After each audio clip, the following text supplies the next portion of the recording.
I'm sure you've heard of the movie Together. Seems like it's fairly popular right now. The Dave Franco Alison Brie vehicle. Yeah.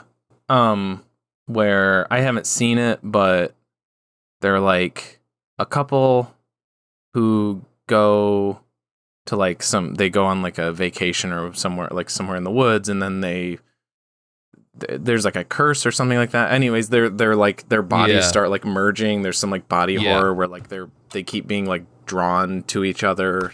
Their bodies want to like. In the trailer, it's like they embrace and kiss, and their eyelashes start to like entwine with each other like that, or like I think even the poster has like their lip sort of like stretching out or whatever. Yeah. So haven't seen it. Haven't seen either of these movies actually, but I found in like the backwards way that there's a movie that was made by the same people that did the movie that I worked on in Frankfurt. Oh. It was the movie they made after that for like the same contest or whatever, the same thing. And I had been like in talks with them about like, you know, working on that one too, but they shot it in California, I think, and it just like wasn't gonna work. But anyways, I could have had like a more like direct like that would have been this, that would have been crazy if you had like firsthand experience working on this this movie that is now being like accused of plagiarism. Yeah, so to be clear, I might not have been clear. It wasn't Together. That wasn't the one that they made. Yeah. But they made a different movie called Better Half. And it's about a couple that like it's kind of the same thing. I also haven't seen it, and apparently it's I don't know. I was just looking at like Letterboxd reviews, and people were saying like, can't find this one online. But apparently like the writer of that one was trying to, and I did put old news in the thing because when I looked into it, this was like back in like May, so probably when Together was doing like festival runs. But yeah, the writer of Better Half was like suing the people who worked on Together for like plagiarism or whatever. Well, I think I saw some like either YouTube short or TikTok or whatever short form video app. I think I saw someone doing like a comparison like of certain scenes even, and it's like, okay, this like I feel like there's like even a scene where like their eyes meld. They're like their two eyes kind of meld into one, and it's very like Cronenbergian, or like maybe like a lot of the marketing for like The Substance with like her eye with like kind of two irises in it or whatever, two pupils. But I do think that there were like a few shots that were like eerily similar, kind of weird. Yeah, and it's always like, because I want to say I read somewhere that like even did the writer like pitch it to them or like send the script? I thought there was like some sort of like connection where it's because like that's like the thing, right? It's like someone will give a famous musician a demo of something that they wrote, and then that musician will later release something, and then that person will be like, this sounds exactly like my song that I wrote 2 years ago, and actually I gave that demo to that musician, so they ripped me off. Like there's a lot of stories about that, about like, you know, it's like, oh, I submitted, because I think a lot of those like writers and musicians, either they have like, you know, like attorneys and like agents in between them that will be like, you're not opening this document, you're not opening this script, you're not reading any of this shit, because as soon as you do and anything comes out similar to that, like you're gonna get like basically, even if you don't successfully get sued, it will be enough of a story in the news that it will sort of taint your thing, because there will always sort of be these like allegations of copyright infringement or plagiarism or whatever. Yeah. So it's like this is a thing that happens quite a bit. Yeah, and I don't know. I can't speak too much to these specifically because I haven't seen either of them. It would have been the thing is that like the fact that like I potentially could have like literally been on set and had like the like inside scoop would have been really cool. It would have put this podcast on the map. It would have been like an exclusive interview. Yeah. I do know at least tonally it was way different because Better Half is more of like a romantic comedy. I do believe with like obviously there's body horror aspects, but I think it's played more for laughs and for comedy. And then I read Together on is more of like that, a straight up horror or whatever. I read some reviews on Letterboxd of Together that it is funnier than it's marketed as. Like there is some humor to it. So maybe not as much as Better Half, but I did read that it's like people are like, oh, this is actually kind of funny in a weird way. Like it leans into, I feel like that's a thing lately with like horror. Like I haven't seen Weapons, but I've heard that like Weapons is also kind of funny. Like, I mean, obviously it's made by Zach Kreger, who's a comedian and has done sketch comedy before. But I think that's like a weird trend in horror that's like this sort of, we're not above like embracing humor too and like how weird these situations are. So I don't know. Yeah, I think it'd be an interesting double feature to do Together. That would be really, Better Half, and then like kind of, and then do the review and then in fuse one. The two together. Yeah. And there we go. Sick. Welcome back, Anna. Ladies and gentlemen, to another episode of There'll Be Duds. This is episode 187, and I am your co-host, TJ, and with me as always, I am Nick. And as always, we watched a movie. This week is our dud movie, so we watched a dud movie. And that movie is Undefeatable from 1993, directed by Godfrey Ho. It is about a crazy martial arts fighter guy whose wife leaves him, and he kind of turns into a serial killer because he thinks like every woman that wears like a flower print dress is his wife, and so his mind breaks and she like kidnaps them and then murders them when he realizes they aren't her. Anyways, he murders the sister of one of the main characters. So that main character, Christy, teams up with a cop, Nick, and they track down the guy. And it's a schlocky 90s.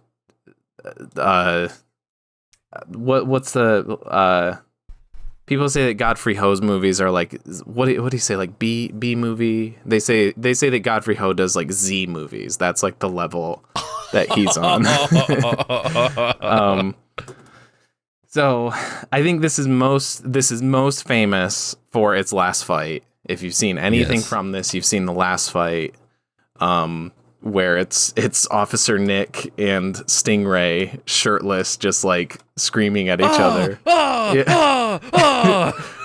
Like, right, like the best part is when they take their shirts off like simultaneously, because they have like he like rips in them.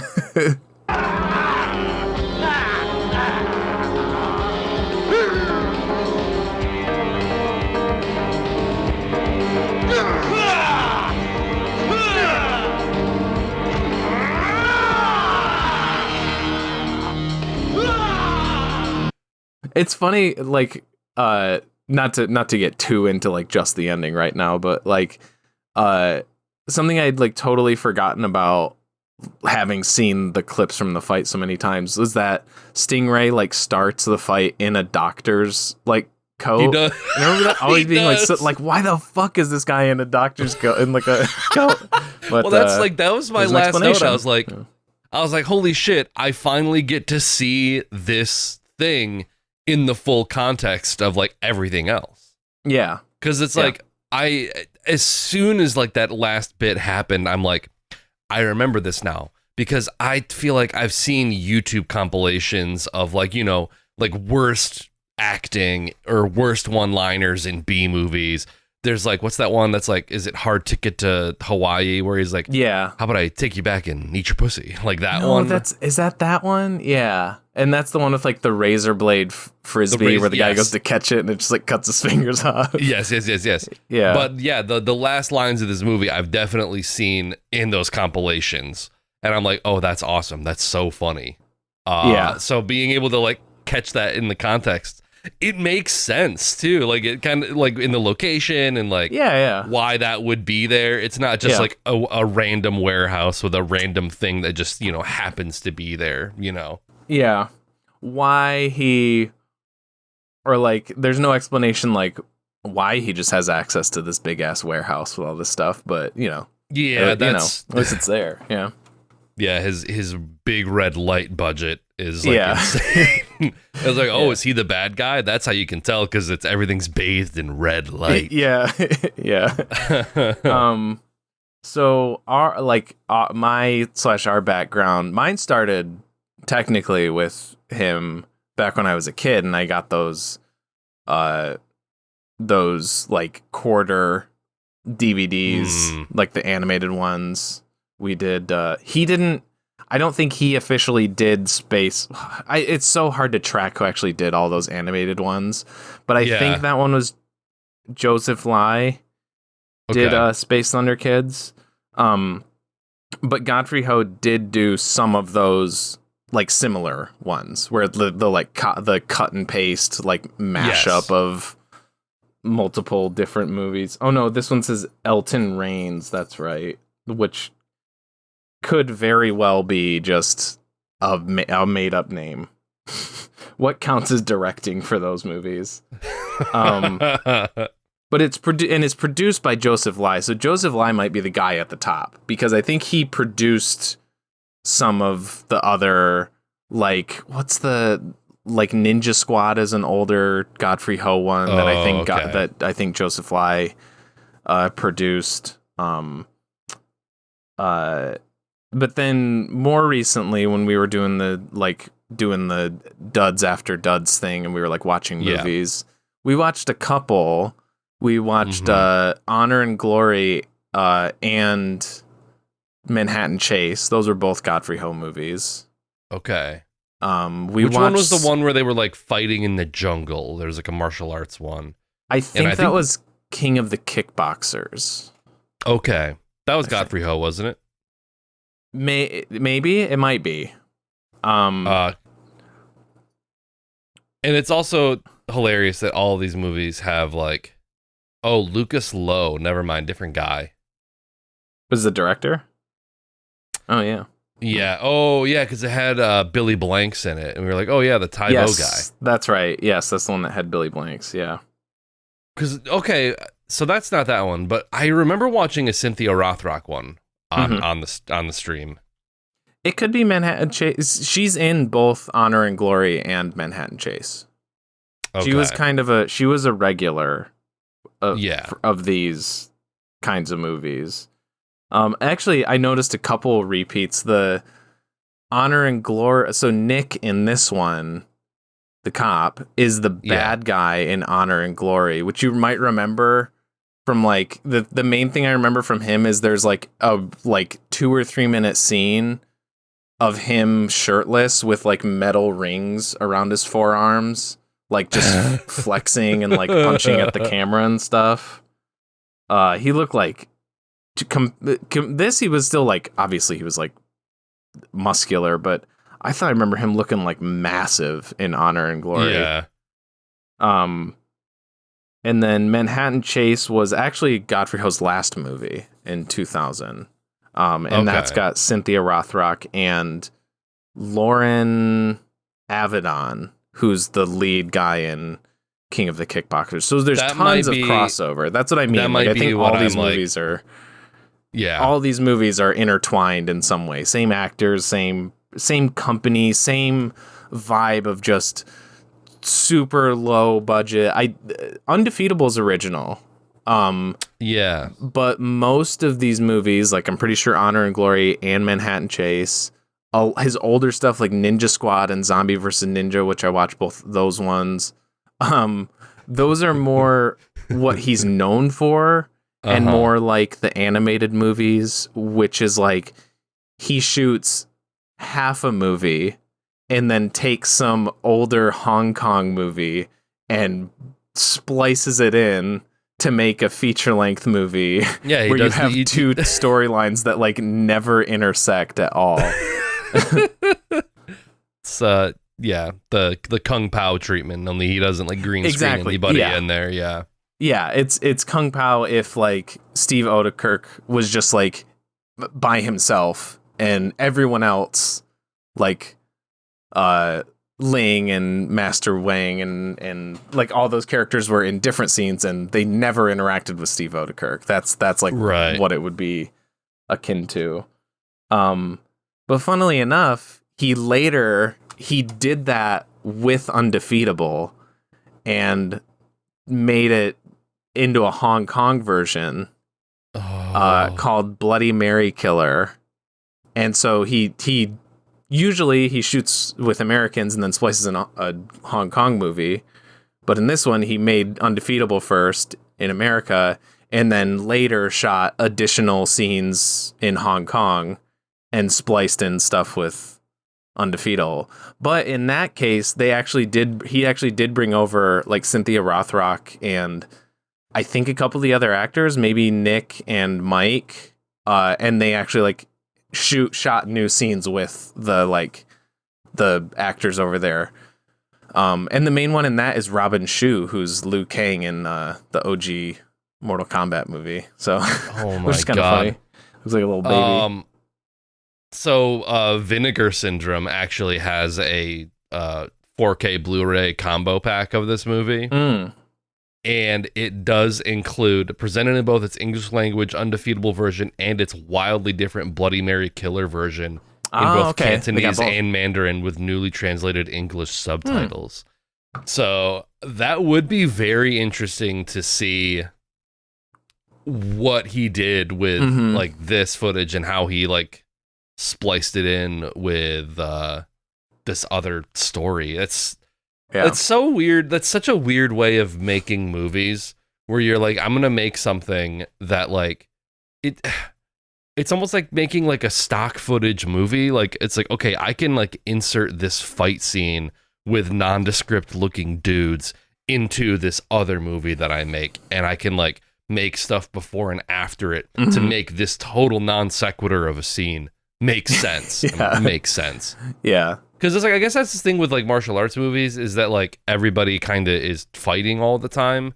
So it's like, I don't know, I guess everything around it is kind of inconsequential. So you can just kind of cut and paste and make, make movies that end up in like, $5 bins at stores, which unfortunately that shit is gone. Less than $5. Unfortunately, like, I don't know, those things are such a thing of the past. Like, I feel like an old grandpa talking about, like, back in my day, there used to be DVD bins where you could go in and there'd be all these movies and you could just get them cheap. Now it's like, I think, like, Amazon Prime is, like, the equivalent of that, like, the dollar bin. Because there's so much shit on there that you're just like, this belongs on, like, a 20-movie family movie night pack. That's just... someone shot like with standard definition, like hand cams or whatever. Yeah. That's another thing that those like most of the time they weren't good anyways, but those like the things that were like, 20 movies in one, and it's like featuring Brad Pitt, and it's like his first movie, and he just plays like a bit role or something, and yep. It would be like selling Mac and Me as like Jennifer, as like starring Jennifer Aniston. Right, yeah. And it's like she's sitting on the curb facing away from the camera during the McDonald's scene, but like put Jennifer Aniston's name right up there in the top build. Technically, it's not wrong.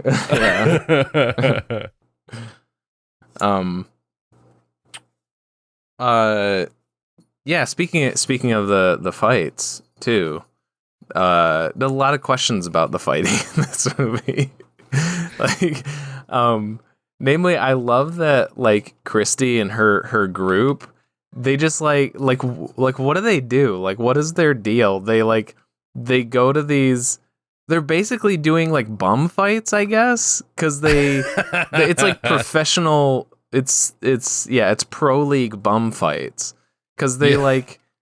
There's multiple scenes where they just go to some like building or some street, and there's like 2 or 3 guys in suits, and then she fights somebody, and then they're like, "All right, good job. Here's $100 or whatever." And like, what is this for? Like, who are they?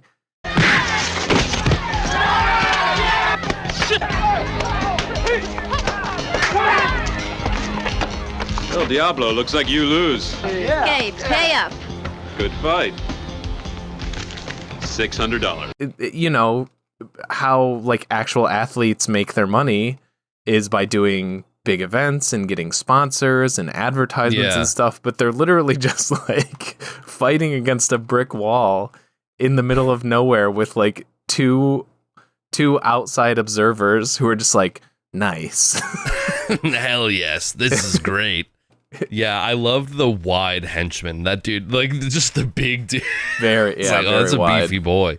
Yeah, they it's pretty sparse on details as to who any, like, she's like, oh, you're part of the Red Dragons, and I'm like, who even are the Red Dragons out of any of these groups? Because everybody just seems to be constantly like at odds with each other and like fighting with each other. It also does that thing in martial arts movies that I love, where it's like every single person in town knows some sort of martial art. Like, and just immediately, as soon as they're provoked, even her sister, like when he comes for her, she like fights him back, and I'm like, oh, she knows it too. Like everybody knows, like it's just like ingrained in the culture of the town. Yeah, it's so great. Yeah, but yeah, I think like all the plot details surrounding what organization is what, who does what, it's all just completely obfuscated, and it doesn't really matter because it's all secondary to like the fight scenes. Sure. Yeah. Also, just like, man, imagine like, I got to pay for your college. Here's an extra $600. That should cover a semester. Yeah. How quaint. How quaint. Yeah. Yeah. Yeah. I was looking at the Wikipedia synopsis, and the way that it framed it was like Christy is doing fights, like, and that's not what I meant. Like, I get why she is doing the fights. I just don't get like how they're being paid for, or like what the point of them in general is. But anyways, it says that she is doing these fights to pay for her sister's education. Let me see if I can get to it real quick. Along with her gang, take part in mafia-run street fights to earn money for her sister's college education. So she's fighting to earn money for her sister's education. And Christy's sister hopes to become a doctor to pay for Christy's education. It's so I thought that was just a joke. I think that was like, because like there's that scene with the two of them where this is after Christy's sister bails her out of jail because she got caught street fighting or whatever. Yeah. And they're like kind of talking, and she's like, oh, you know, you think I can pay for your college with only my waitressing money? Like, I have to do these fights to pay for your college. And then I feel like she even jokingly says, she's like, yeah, you're my meal ticket too. Like, once you become a doctor, you're going to pay for me to go to college. And then they kind of giggle with each other. But it's very funny that Wikipedia takes that as like a plot detail, or like whoever wrote the synopsis. It's like, no, she's serious. That's what that means. It's like, no, it seemed like a little joke between them. I mean, you're probably right. I just it's the way that it's worded is like, yeah. And I had missed that detail, so I was just like, okay, I guess that's true. And then there was another fight adjacent scene, but there's a scene where I think it's where she goes to confront, maybe that's the Red Dragons, because she thinks that there was something they were going after, some piece of evidence, and they're like, oh, that can only be like 3 people, and one of them is the leader of this gang. So then you see the gang before they show up, and there's there's just a dude like up on some barrels or like up on a car, just like doing flips, and everybody's like, yeah, there's a lot of and then like shit. somebody like tosses him an apple and he crushes it, and then like yes that's so cool. Everybody's like children that can do karate. Yeah, there's a lot of like different fights where they'll cut away to people that are like, come on, you can do it. Yeah, like when they're fighting, I think I called him like the bear, and it's the guy in like the football pads. Yeah, some reason he gets football pads. Yeah, and I think she says something about like, she rhymes bear with Tupperware, and I'm like, I don't know what, I don't know what kind of. There's I think so she was many calling the shoulder pads I Tupperware. guess so. I think that was the joke. Yeah, there's a lot of burns and like one-liners that I'm like, I don't know about that one. Yeah, all right, yeah.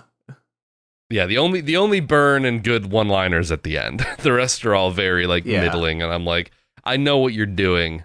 Because like there's like the scene, we're jumping around, but it's like when the psychiatrist is in the hospital and he tells the other cop that he has to sit there for 24 hours, and he's like, I want someone on this door 24 hours. No visitors. Yes, sir. 24 hours? What about my lunch? Yeah, that was like, great. Oh, that was his one line. That was his one thing the whole movie. That was his joke to make. Yeah. Yeah, I love that guy. And then he immediately gets killed. Yeah. R.I.P.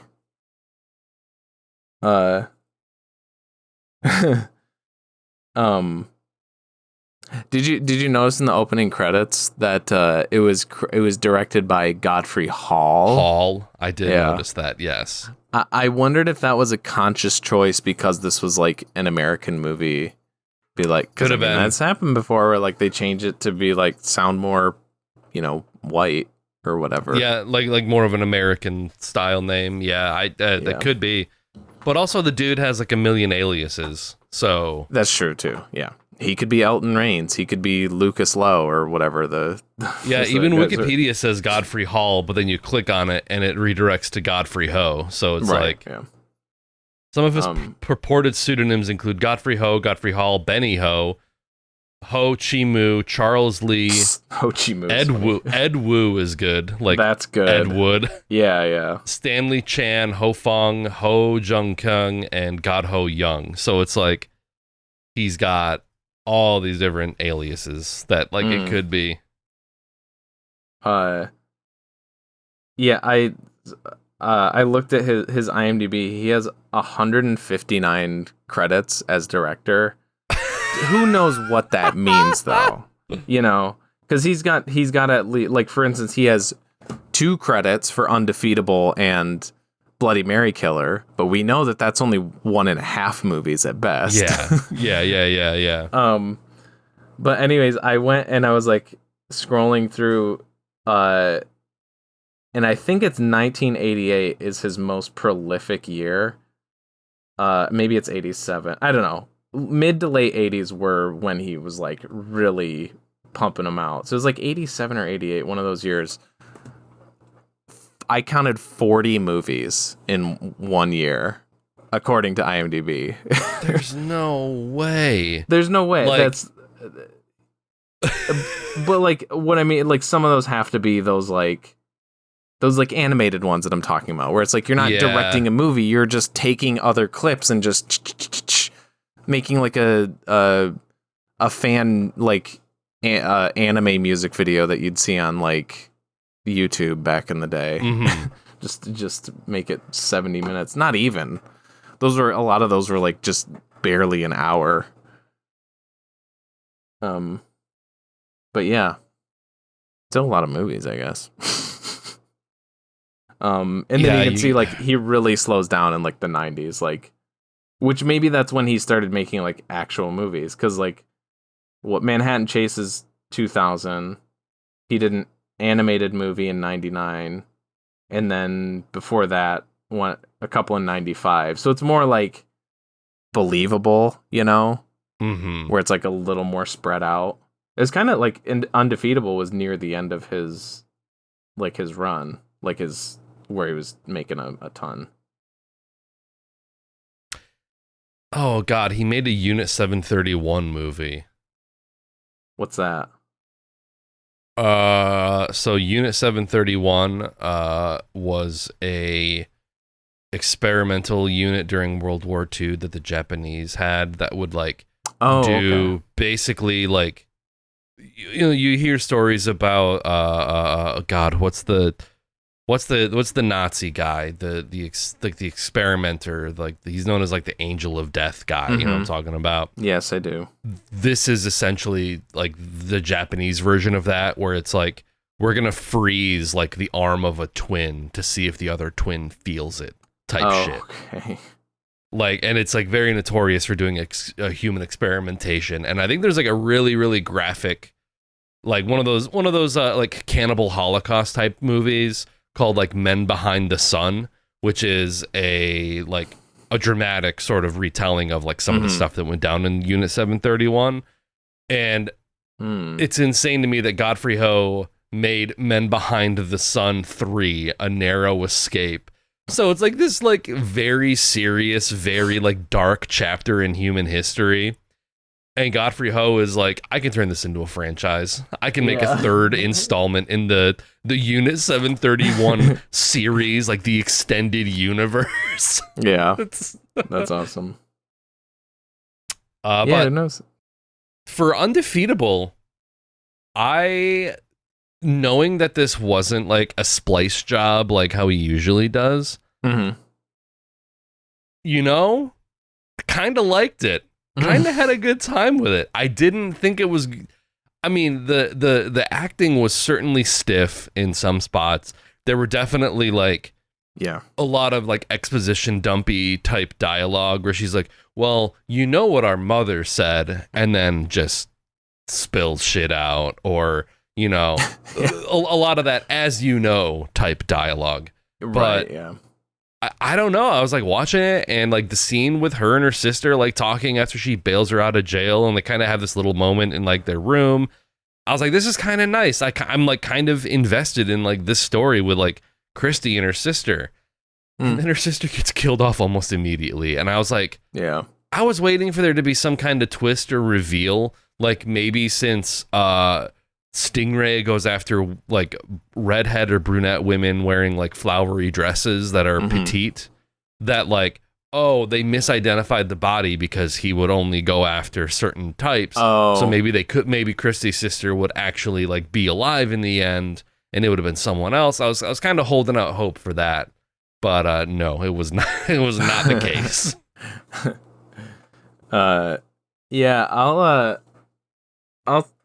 I would say that for thinking of his like I definitely prefer in both like enjoying like ironically as well as in earnest, or like true, and however you want to put that, both types of enjoying a movie or whatever, towards his non-spliced movies like way more, because like I remember really liking Manhattan Chase. I think that I like watching this, I'm like, I'm pretty sure I don't like this as much as Manhattan Chase. I think that's still my favorite of his. Again, both like and for all of these, it's like there are elements that I like genuinely, and there's a lot that I like ironically. And yeah, Honor and Glory is also really fun. King of the Kickboxers, I think a little less so, but I think I still liked it. And then the one that comes to mind for it, well, actually both of them, because I think those other ones I mentioned, like Ninja Squad, Zombie versus Ninja, and then the especially worst one in my opinion that I've seen is US Catman Lethal Track, which has an awesome name, but yeah, those are all spliced movies, and they're dog shit. There's like it's like everything that he shoots for, like I remember like the Catman stuff, because like that's the stuff that he shoots, is like he shoots the stuff with Catman. It's like a dude in like a superhero suit, whatever. that stuff is all awesome. It's great, like good, like just as good as anything in these ones. But then it's the way that it's patched in with the Hong Kong stuff, and it's so low quality, and it's just it makes for a completely dumbfounding experience. Because the two storylines like don't match up at all, and it's like even if you're aware of that, it makes the movie such a slog to get through, because it's like there is no story, because it's just like it's two separate storylines of different people fighting different people.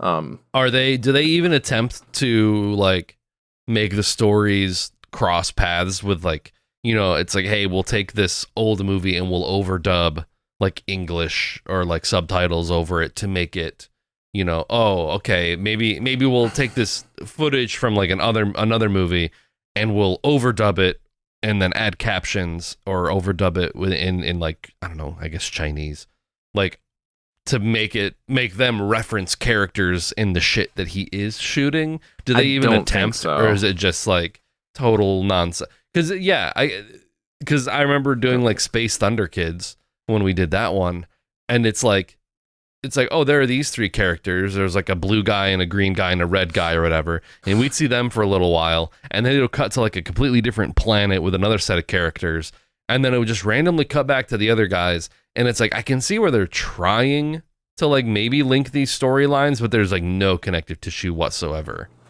Is that more what it's like? Like the animated ones are a whole other bag, because if you remember in like stuff like Space Thunder Kids, there's like multiple.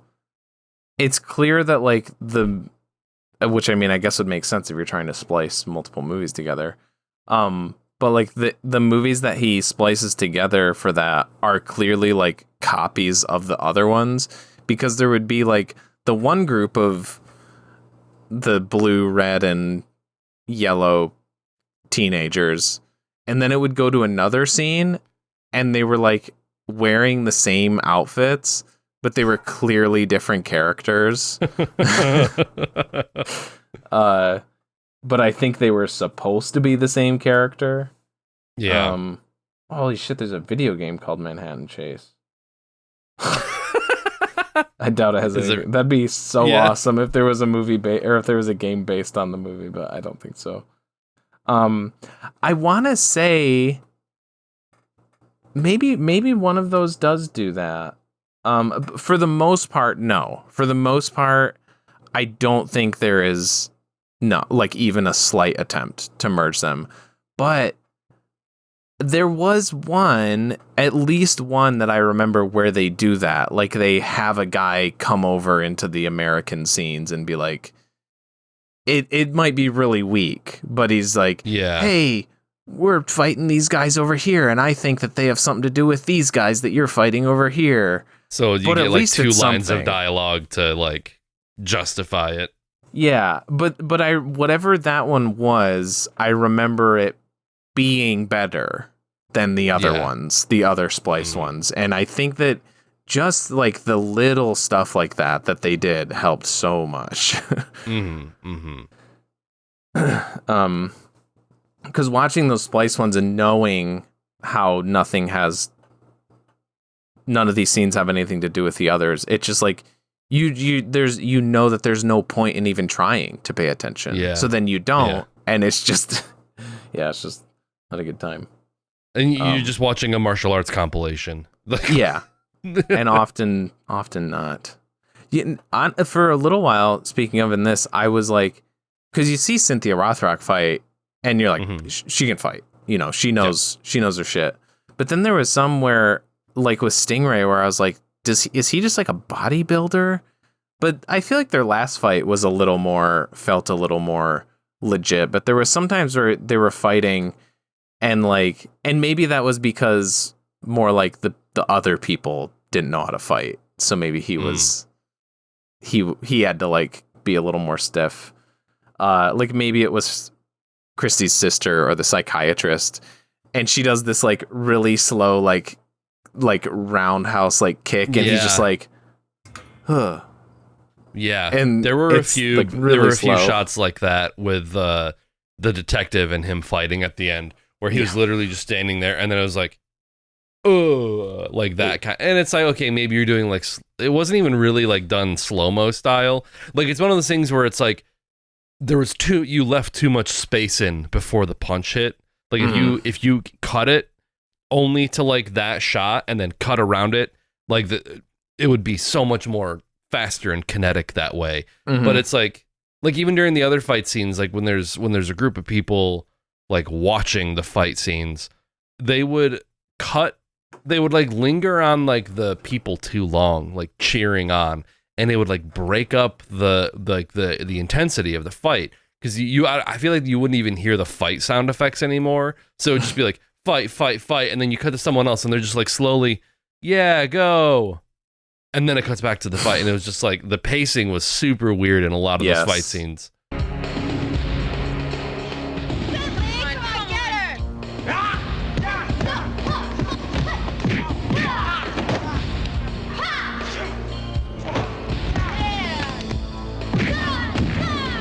There's like a certain flow that it doesn't have, despite some of the like actual like martial arts movements like being, again, like some of the stunts are pretty decent, you know, guys getting like I think it's when Christie's sister gets abducted by the guy, like the guy that she's with tries to defend her, and I feel like there's a shot where Stingray like grabs him and like he does that thing where he like spins him sideways and he like hits into a pillar and shit. I'm like, that's good. That looks good. That looks like realistic and like that looks like an actual stunt and all that shit.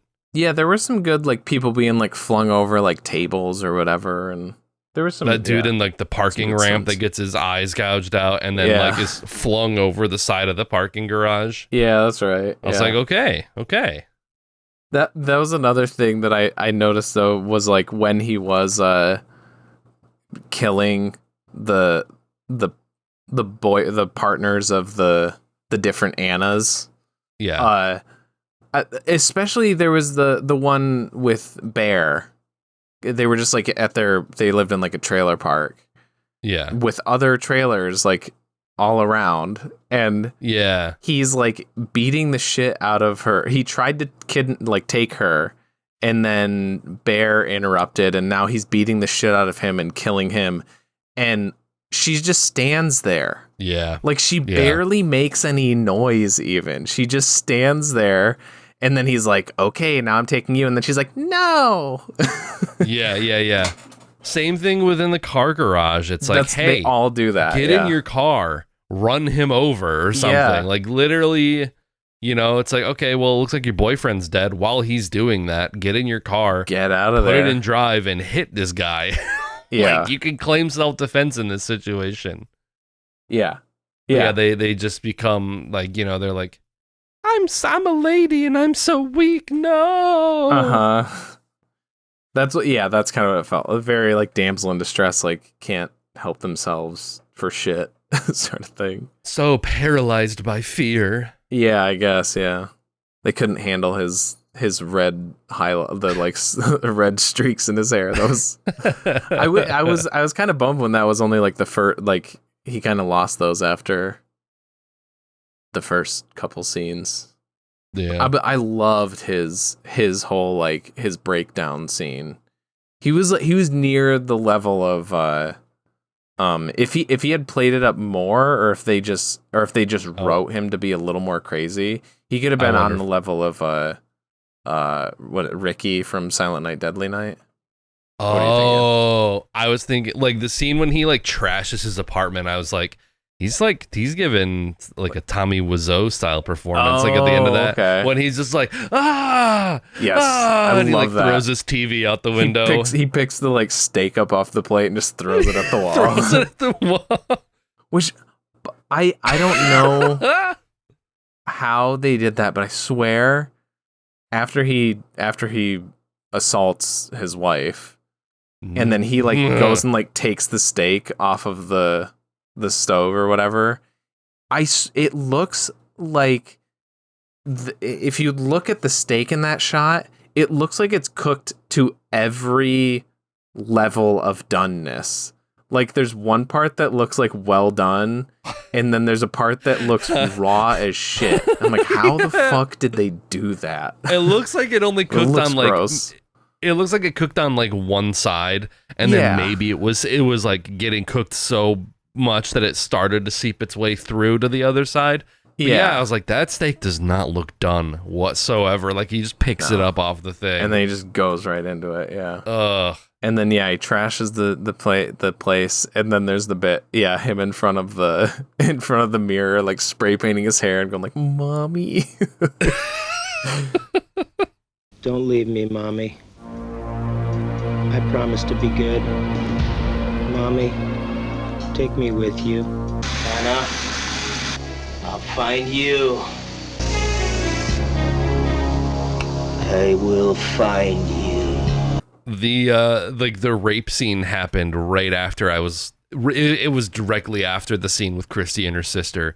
So I was essentially like punished for like liking this movie at all. I was like, oh, that's a nice little tender scene. I kind of like that. Like, it was a little bit hammy, a little bit, exposition dumpy, but I like the relationship between like Christy and Karen.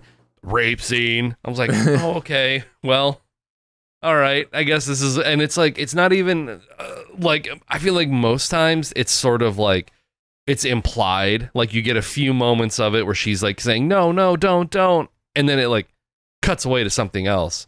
But it was like, it held uncomfortably long. Yeah, it was very long. Like, yeah. It was kind of like, no, not even on the same level, but similar to like the scene in Megan is Missing. Oh. Where it's just like, I don't need to be here for this, man. It was definitely too long, yeah. Like, I don't need to see you like thrusting or whatever. Yeah. And then it's like, I think one of her tits gets pulled out, and it's like, this is weird. It's like, I feel like they're including TNA in it, but it's also like in this rape scene. So I'm like, I don't know. It's very uncomfortable. Yeah. Yeah, it was weird. I wasn't a fan. It was, I don't remember why, but it was very weird too. The way that it was like, there was like there might have been like music going on or something, or just the way that it was shot. Just beyond it being long, it was just weird. It was weirdly done. It would be easier to try to find a time in the movie where music wasn't constantly playing. It's like a John Carpenter movie where it's like, I think of like They Live, like that entire movie is just underscored by like that low bass, like boom, boom, boom, boom, boom, Mm-hmm. I mentioned the bit in Honor and Glory with like the couple minute scene with the dude like flexing with the arm rings. I like that we also get a little just weapons break in this too. That's where it's Cynthia Rothrock, and it just cuts to her for like a minute or two, and she's just like swinging the whatever those things are. I associate them with Cabal from Mortal Kombat, the like hook blade thingies. Yeah. But that's almost like a trademark for him, is like, you gotta have just like a scene where somebody's just in their backyard just doing shit around, doing some stuff. And that was cool. Like, again, she knows her shit, so it was impressive seeing her swing that stuff around. And then I think Nick's just like, hey, I gotta take you to the station. Like, that's the whole scene. He was just watching her the whole time for like 2 minutes as she's just in her backyard. Yeah. Stuff like that. It's like, this is like the equivalent of someone like getting their action figures and just doing like that, just like smashing them around. Like that's kind of what these movies are, where it's like, it's like a small child's like version of like, what's the coolest, most badassest thing that can ever happen.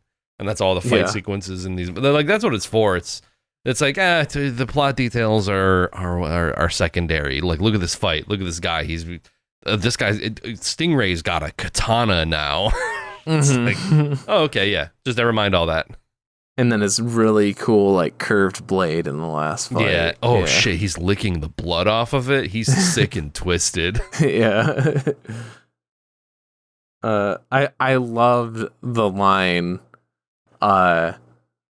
from Stingray's manager when he goes to the warehouse right before he's killed, and he sees the fishbowl, and there's like a 10-second pause, and then he's like,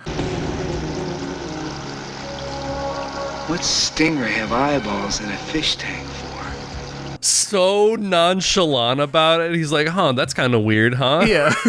Yeah. And then he goes to the dumpster with like a woman's legs sticking out of the dumpster.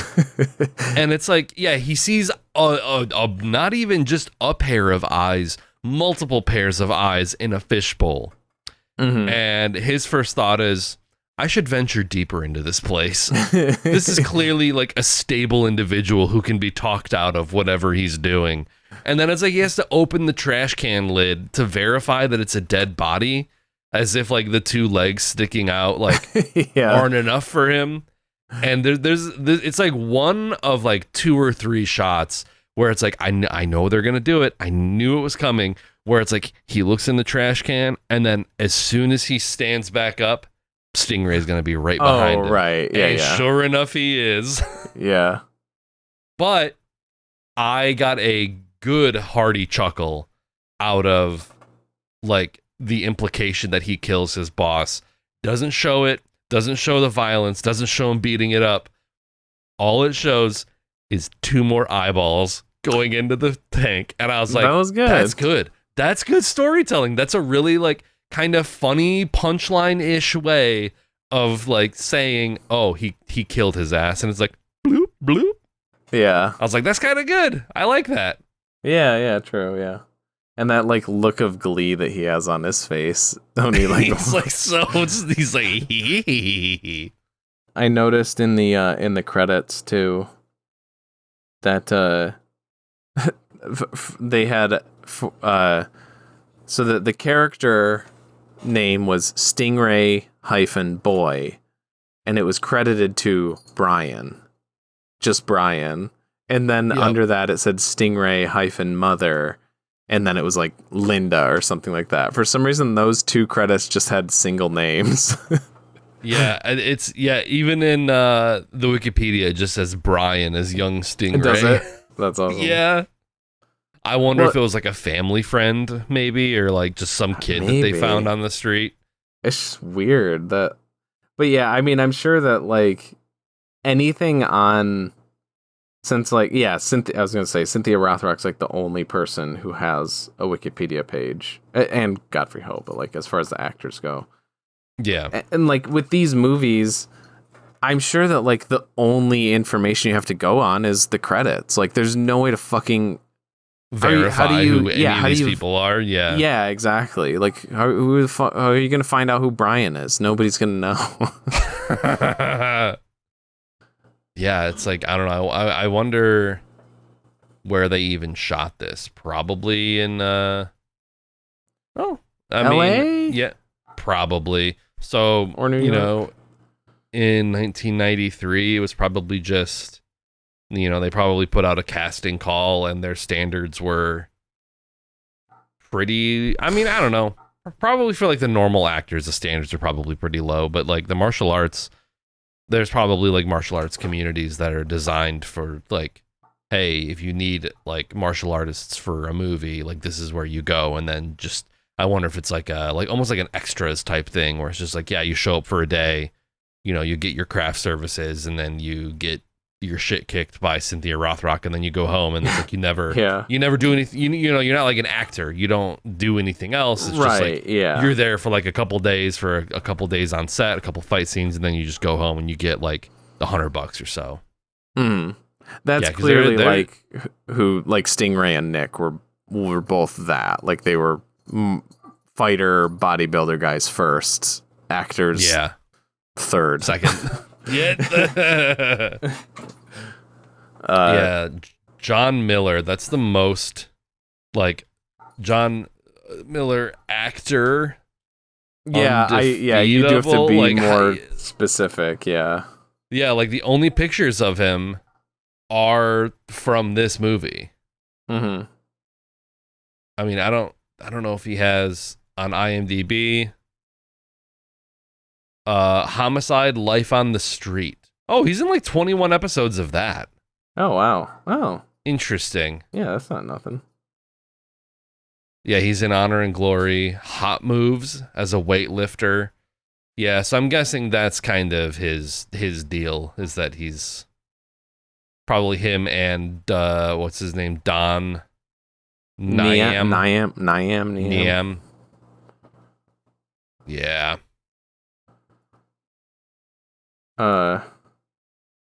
Yeah, you really do have to be specific with that. Yeah, John Miller's just such a generic name.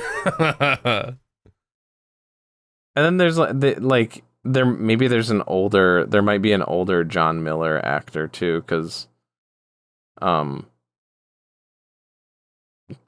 his movies thing it has Shane from 1953. And I'm like, I don't think he was in that. Might have been alive. Yeah, probably not. Yeah, he was. Yeah, he was. It was like Robert Blake in The Treasure of the Sierra Madre. He was like 10 years old or something. Yeah, maybe. I mean, I guess maybe this is 93, so he was probably alive at least. But yeah, yeah, Jason Slade in Honor and Glory. Jason Slade. He was in 21 episodes of Homicide. Yeah, but then that was it. That was the end of his acting career. Weird. Yeah, you got those residual checks, baby. That's all you got to do. That's all. I guess so. Yeah. Probably gets like a couple $100 a week from reruns, maybe, and maybe. Yeah. Just live off of that. Yeah. I wonder if any of them got anything from like the Vinegar Syndrome, like the. Because like I wonder about that shit. Like if a movie gets like re-released in like a super deluxe like 4K special edition, like there's a lot of B movies that have been given like the boutique treatment. I wonder if like anyone from that sees anything. Like, are there residuals on like movie sales? Because it's like, I don't know, that'd be kind of interesting to like, oh yeah, this dumb movie that I shot in the 90s that was like kind of bad but it was fun is now getting like 4K Ultra HD transfer, like $40 Blu-ray set. It's like, do they see any of that? Yeah, that's what I was kind of wondering that too. With something like Undefeatable, that's like it's in the mid range of, I don't know. It's weird when you've sunk as low as I have into these kinds of movies, to where I'm like, Undefeatable is like, to me, I want to be like, oh, that's a really famous one. But it's not really. It's still not. No. It's not nearly to the level of like, like The Room or Troll 2 or whatever. But it's definitely way above stuff like the other ones that we've been mentioning. There's still a big difference between like the number of people that know this versus those ones. This is on the level of like probably like Silent Night, Deadly Night. Yeah, it's in that kind of mid low range of like bad movies. I think those movies have to have a famous scene that gets clipped to YouTube in order to like become famous. Like Silent Night, Deadly Night 2 has Garbage Day, and then the Hard Ticket to Hawaii or whatever has the disc, the spiked frisbee and the like let me eat your pussy line. And then this one has the keep an eye out for you, Stingray. Yeah. Oh, it was so cathartic to see that. I was like, holy shit, it's so good. Yeah. Oh, yeah. You even think about like The Room. It has that sequence, the I did not hit or I did not. It's true, bullshit. Yeah. I did not. Oh, hi, Mark. That clip is like millions of views on YouTube. And that's like a funnel to direct people to The Room. So it's like, yeah, true. Those movies have to have at least like one scene of like an insane one-liner or insane like level of violence. Troll 2, the oh my god. That's what I was gonna say. Yep. Yeah. If you don't got one of those, your movie ain't shit. Yeah. Yeah, no, it's true. Yeah, they all do have that. I wasn't even thinking about that for those more famous ones. But yeah. Yeah, the last scene post fight, I think it's just fight, and then it goes right to them at the cemetery, and it's Christy and Nick, and then Christy's gang are at her sister's grave, and like they're kind of like, oh, you know, we took him out, we avenged you or whatever, and then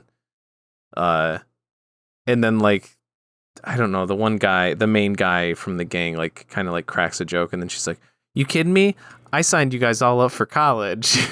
You start Monday. Yeah. And then they're just like, okay, like, I guess we're doing that. And then she's like, I'm going to go back to fight. And then Nick's like, no, I signed you up for college too. And then like, okay, boom. And they all like high five. That was, I can't picture all of them, but I know that there have been at least a few endings to his movies that are like just great. Like that was one of the highlights for maybe it was Zombie versus Ninja, where like the ending of that movie is the good guy like kills the bad guy, and then it ends almost immediately after, like he kills the guy. And then the good guy does a backflip and disappears mid backflip, and then it cuts to credits. I was like, it's fucking awesome. I might have seen that clip. Yeah, I mean, you might have. I mean, those are ones that I watched on stream too, and I don't remember if like we watched all of those together or not.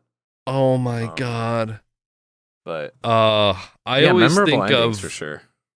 I always think of, and it's not Godfrey Ho. But I always think of the movie. It's like on an older Best of the Worst, and I remember Rich Evans loses his goddamn mind because it's like at the end of the movie, it's like this guy who's like he's on the ground and like he's about to like be bested by the bad guy, and then he like opens up his sleeve and he's got like a mini rocket launcher like on his like strapped to his wrist, and he just shoots it, and it like. And then the guy just explodes. Yes. But then it pauses mid-explosion and the credits start running. And I remember, like, just I can hear Rich Evans's cackle over it. Because I think it's like, so-and-so later turned himself into the police and is serving a 15-year sentence. But it's just like the movie ends on a freeze frame of the guy just exploding. And it just pause right there. Like... Mm-hmm. We used to know how to end movies, you know? Yeah, right? Yeah. Yeah. I think even the Wikipedia article says that, like, at the end, it's like, they all end with an enthusiastic high five. Yes. Yeah. Yeah, no, the whole, like, end paragraph of the Wikipedia synopsis is good because it basically says what I just said, but it's like, yeah, it is revealed that Christy has somehow enrolled her former gang in college to give them a chance at a better life, and that Christy has also been enrolled in college by Nick, and then they engage in the enthusiastic high five. They're just rubbing it in at how cheap college was back in the day. Yeah. That it's just like, no, I enrolled you in college. No, I enrolled you in college. Yeah. It's like, it's so easy. Yep. Yep. You just do it. You just walk in and say, One college, please. I told you, man. Our IQs are too high. Go ahead and laugh. I enrolled you guys. You all start Monday. What about you? Not me. Yeah, it's you. I enrolled you too. All right. Yeah! All right. Ready to score this thing? Rate this thing? Yeah. This thing? Cool. I more or less kind of said it when I was talking about his movies earlier that like there's enjoyment, there's like how I was saying, there's both like ironic enjoyment and genuine enjoyment. But that doesn't not make these like dud cup movies. You know what I mean? Yeah. They still are perfectly fine sitting here. But yeah, that said, it's definitely a spud for me. Nice. These are unless it's a spliced one, I like the Godfrey Ho originals. Who knows how. I mean, it seems fairly original, like a martial art serial killer guy who just decides to become a serial killer. Feels pretty unique, I guess. So yeah, it's original. Yeah, anything where like they actually make a real new movie is usually it's seems like a pretty good bet that I'll enjoy it. From this guy group again, it's a weird web of filmmakers from this time. But yeah, I really like it. A lot of fun. Cool. I think I'm sitting at like a light spud. It didn't have as many, like, I guess, laugh out loud moments that I usually look for in these types of like so bad they're good B movies, but I just enjoyed it so much. I think my eyes kind of glazed over a little bit during some of the martial arts scenes, just because it's just like it's inevitable with these. You can only do so much. Just like ha, like you can. Like, I'm like, give me more, like, pathologizing the serial killer. Like, I don't know, there's like these other little things, like sort of interesting things happening on the periphery that don't really like go anywhere significant, just because it's like, well, every like 10 minutes, we need to have a new fight scene. So it's like stuff like that kind of gets cast aside. But other than that, like the choreography was pretty damn good. Some of the fights were good. Like Cynthia Rothrock clearly knows her shit. The villain was, that rape scene was very uncomfortable. It definitely made him like a bad guy. He was a good bad guy, I guess. Sure, yeah. And then that extremely iconic final scene, final confrontation, and then see ya is like the cherry on top. It's so good. And then it ends with a group high five. It's perfect. So it's a light spud from me as well. I feel like it's been a while since we've had a spud dud movie. I feel like lately they've just been slogs to get through. But this is, I think, late 80s, early 90s direct to video martial arts movie. I think it's pretty much going to be like a guarantee that it'll be good in that way. Well, I know with us, doing these like bi-weekly now, episode count wise, I know our like dud month was like fairly recent. Yeah. And I know that both times we've done the dud months, those have been rough. Like those are, we like just get duds. 'Cause this year we did Norbit, Movie 43, Going Overboard, Axum, and then Twisted Pair. Okay, yeah. And I feel like that was like exactly how last year's went, where it was just like shit, and then we did Mac and Me for the end, and it was like that was like a solid one or whatever. Yeah. But yeah, whew.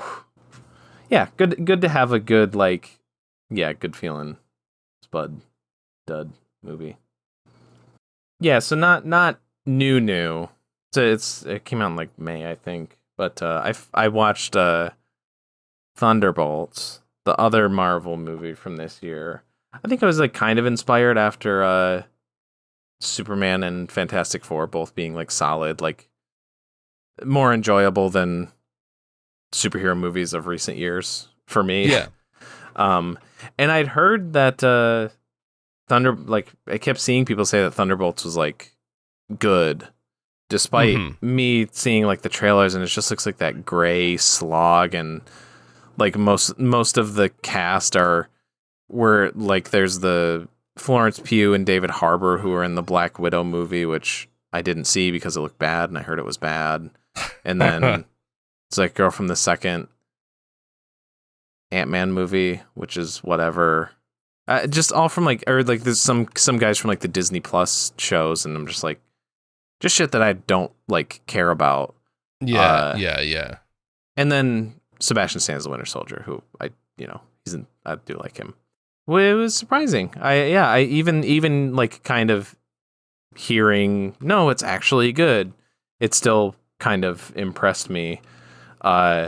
Like, just the group dynamic is really fun. It's a very, like, it's a different tone than Suicide Squad, but it's a similar mashup of, like, just kind of misfits who are, you know, don't get along. And it's not, again, there's a lot of, like, team ups of, like, people who don't get along. I mean, even the first Avengers movie is kind of like that, like, before they, like, really know each other or whatever. But, like, the first scene that they have together is like a fight scene where you find, like, you're following Florence Pugh's character at first, and she's basically like the new Black Widow. Basically, she's fulfills the same role, basically.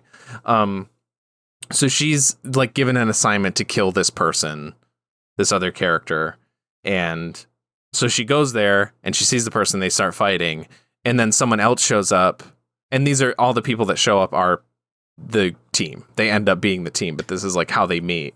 And they find out that they were each assigned to kill one of the others. And it's really fun seeing that there's some, like, kind of cool like, fight moments. Like, there's a part where she, like, throws a knife at one of them, and then they, like, catch it, and then they throw it at the person they're trying to kill, and then they, like, bounce it off of something, and, like, so it ends up, like, the knife, and I think it ends up back in the original person's hand. And then Lewis Pullman, who's Bill Pullman's kid, okay, he plays Sentry, who's, like, kind of a Superman. Like, he's supposed to be, like, the most powerful, like, you know, perfect, like, superhero guy. But he doesn't, he, like, has amnesia, so, like, he doesn't, like, remember and stuff. He just thinks he's, like, a normal guy for a lot of the movie. And of course there's somebody, like, pulling the strings and all that. But what I really appreciated was, like, that it doesn't end with like a big fight and, you know, blue laser in the sky type stuff. Yeah. The way that, like, they overcome the bad guy at the end is basically, like, group therapy in a way that's like a way to put it. So it was just nice. It felt a little different. It was kind of, like, breaking some of the, it wasn't, like, the exact same beats that you've seen a million times. There were same beats, but it wasn't, like, through and through, like, the same thing that you've seen a million times. And just everybody's chemistry was really good. Sebastian Stan's great in that role. I love him in that role. There's some good bits, and there's some really good acting. Like, there's some scenes with David Harbour. There's, like, a scene in particular with him and Florence Pugh where they get kind of emotional. It's like the writing is solid. So yeah, it's good. And, like, they are superheroes, but they're mostly just, like, I'm really agile and strong. So it's not just, again, it's not like lasers and people flying through the sky, and it's not just crazy shit. It's just kind of like fist fights. Right. That kind of stuff is, like, most of the fight scenes. So yeah, I gotta say about that one. Pretty good. Kind of an interesting little like Marvel renaissance that's happening, where I feel like for a long time it was just like a slog of just, you know, I think like, them tuning down, as far as I know, I think they've slowed down their, like, the shows a lot too, and maybe putting more effort into just focusing on the movies is helping, maybe. I don't know.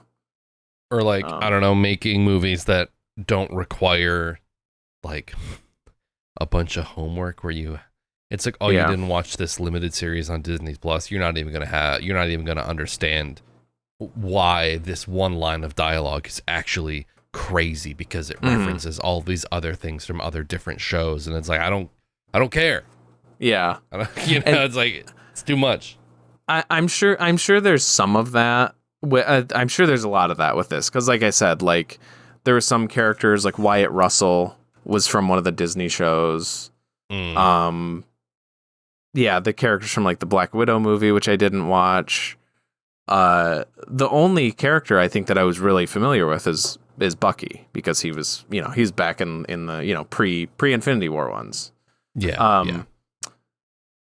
And I'm sure there were plenty of like, oh, remember this thing that we did? And that's a reference to something in one of the movies. But I've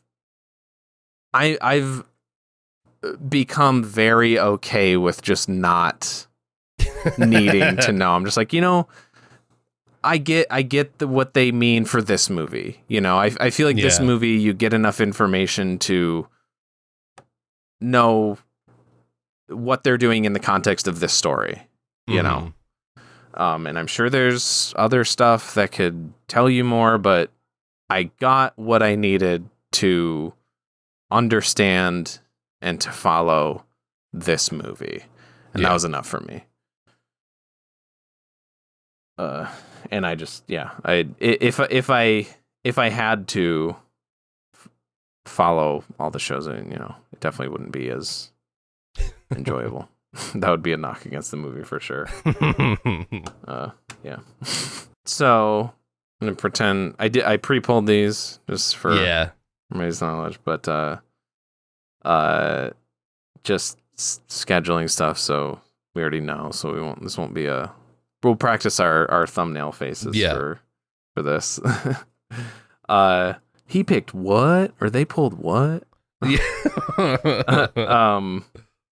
But anyways, so our next movie for the next episode is from 2008, directed by Charlie Kaufman, Synecdoche, New York. I still almost said the actual town name. I almost said it wrong. This is going to be an interesting one. Have you seen this?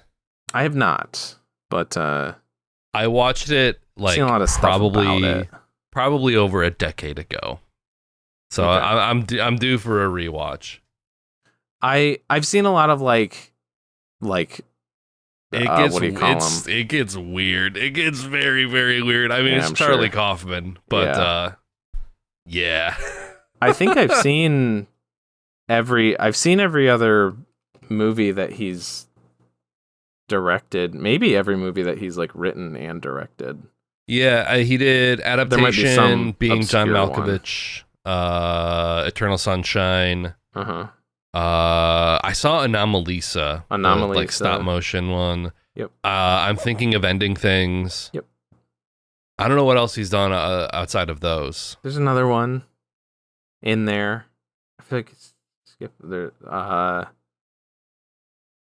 Is that Being John Malkovich? Was John like Malkovich. One of the Confessions of a Dangerous Mind. He wrote. I've seen that.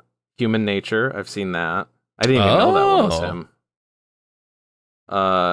Oh yeah, no, there was an animated movie called Orion in the Dark last year, but I feel like I heard that was one that was like rewritten so much that there's barely like any like Charlie Kaufman in it, so maybe only half count that one, but it is on his Wikipedia at least. Not counting that, I've seen all his stuff. Well, I will once I've seen Synecdoche. So cool. That's cool to kind of, complete the filmography or the writography or whatever. Both, I guess. Yeah. And I think this was his first one that he directed, that he wrote and directed. Yeah. So, okay. So yeah, watch Synecdoche, New York before the next episode if you don't want to be spoiled for it. These episodes come out on Wednesdays at 7 p.m. EST on YouTube in video form, as well as Spotify, Apple Podcasts, and more in audio form. And we also have social pages on Facebook, Instagram, Twitter, and TikTok. And with all that said, I want my just a guy who wants my mommy milky. And with me as always, TJ. As always, I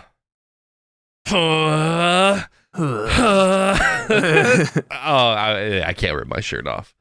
And I'm Nick. I don't think there's anything else to say, but see ya.